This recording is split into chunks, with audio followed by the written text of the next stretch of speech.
Today in the garage, I have my 1933 Dodge Brothers two-door sedan. I've had this car several months, but haven't had time to work on it. So I just pressure washed it all off, took out the interior and cleaned out the muck. And we're gonna dig into this and see if we can get it running. Under the hood, it's got the stock flathead 6, and it looks like it's all complete. I did grab the fan the other day and confirm that it does still turn. It's not locked up. So we're gonna dig into this thing. I'm probably just gonna hot wire the ignition with 12 volts, clean out the carburetor a little bit and see if it'll try to fire up. Let's get to work. Today in the garage, I got my oldest son, Justin, helping me work on this car. He really enjoys getting into these old projects with me, learning and seeing what we can make happen with just simple tools and knowledge. Okay, we got this carburetor off, and when I unhooked the fuel line, it smelled nasty, so I think we're gonna have some old gas in here. Well, maybe not. Well, it's all dried out, but it smells nasty. So let's open this thing up and get it cleaned out here. You can see I got some dirt and dust coming out of there, so we'll get it clean and we'll get it back on there.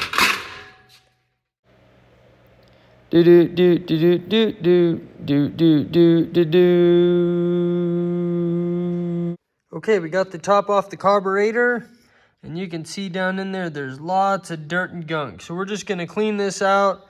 I don't have a gasket kit for it, so we're just gonna do a cleanup on it and put it back together. Let's get to work. All right, well, I started pulling it apart here. As you can see, it came apart really fast. Obviously, that's because we are on fast forward here.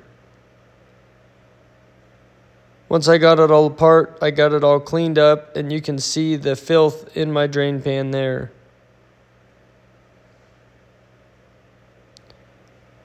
I took a couple notes when it was coming apart so I knew how it went back together, and cleaned all of the pieces as best I can, and then started putting it back together. Fortunately, it went back together really fast too.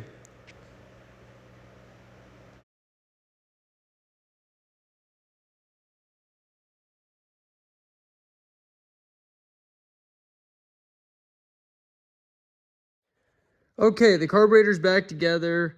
I can't exactly say we did a rebuild on it, but we disassembled it and cleaned the inside of it and put it back together. Oiled up a couple things so it moves nice and free.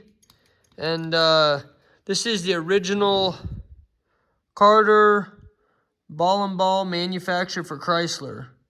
So, original carburetor, it's all cleaned out, moves pretty good, and we'll put it back on and go on to the next step.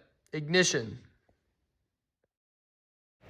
My helper got bored and moved on to another project. Good thing I paid attention to what he was doing when he took this apart. Okay, carburetor's back on, all cleaned up, moves nice and free. I'm not going to hook the fuel line up right now. I'll just fill that carburetor bowl up and get it going, and then we'll see how it runs. If it does run, and then we'll go from there.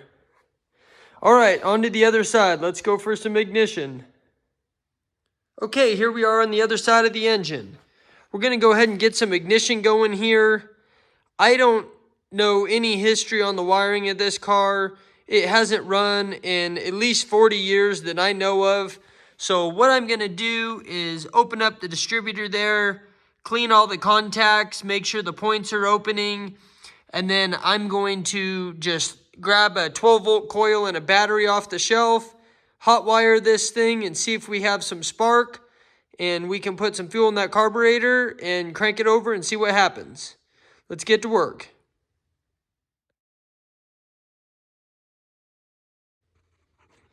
Okay, I'm going to pull this cap off and see how this distributor looks. Oh, it looks pretty good in there. The points aren't rusty looking.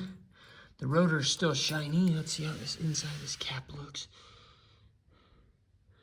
Yeah, that's not bad at all. We'll get this cleaned up. Check the gap there on our points. Put her back together. Get some 12 volts to it.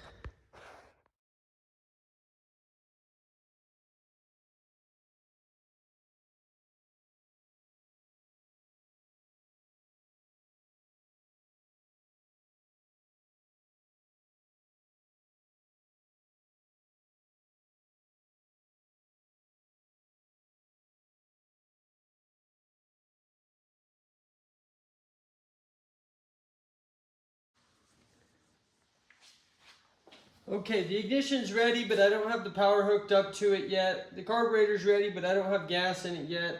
But I hooked up the battery to the starter. We're just gonna see if we can crank it over here, and if it cranks over, and then hopefully we'll have some oil pressure on the oil pressure gauge. And if we do, we'll get some fuel in the carburetor, and we'll hook up the power side of the ignition, and we'll see what happens.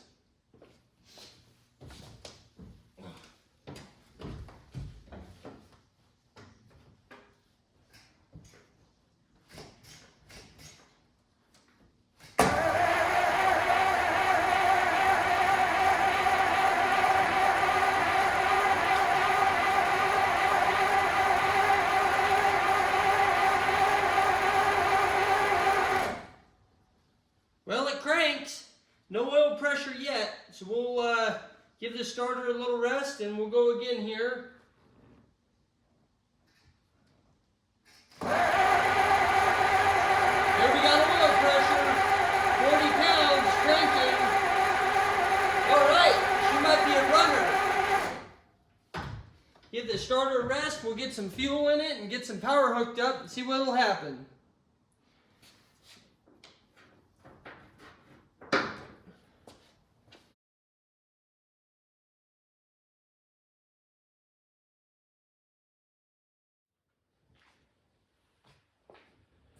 All right, I'm gonna fill up the carburetor with gas so that way I don't have to worry about the gas tank, fuel system, fuel pump, since we're just trying to see if it will run. So I'm gonna just unscrew the top off the carburetor, fill the bowl up, then I'll put the bowl back on. And if it runs on this carburetor full of fuel, then maybe I'll think about doing something with the fuel system. So we'll just start with this.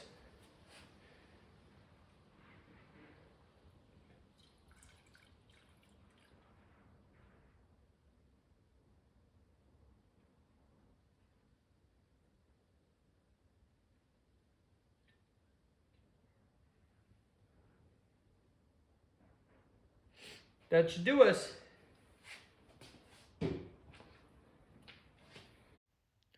Okay, we'll just zip through the reassembly of this carburetor. Normally, you wouldn't fill up a carburetor by disassembling it to put gas in the bowl, but since the fuel system on this car is a huge unknown and smells completely rotten, I didn't want to deal with going through the entire fuel system just to see if this engine would run. So it was easier for me to take the top back off the carburetor and fill it up with the pitcher of gasoline. Now that we have gas in it, we'll get back to it. We're getting pretty close. Roll this thing outside and we'll see what we can do here. See what it'll do for us. Been a long time.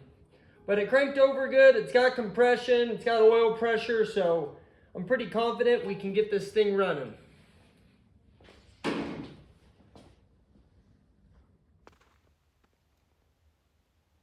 I am pushing the car out of the garage for this first fire up. Since this is an unknown engine, it will probably smoke a lot and you never know what's going to happen. Now that it's out, let's see what it'll do.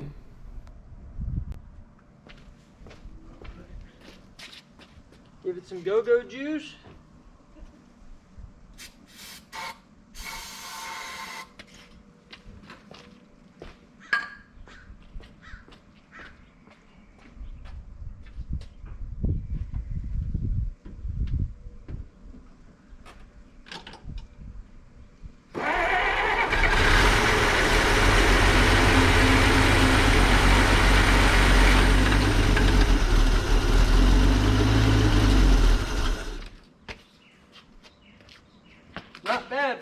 first try there.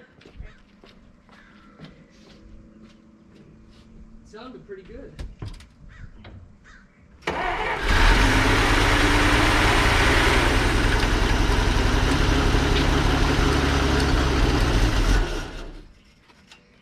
I think that's all starter fluid.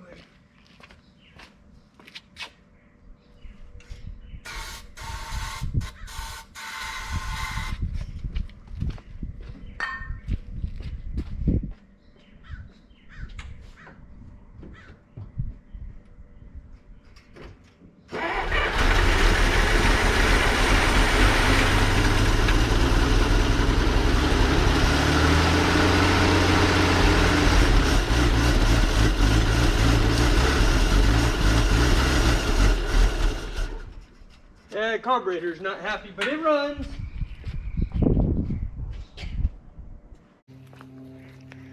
Okay, we'll give it another go here, this time with no starting fluid. I did refill the carburetor. It was completely out of fuel after the last run.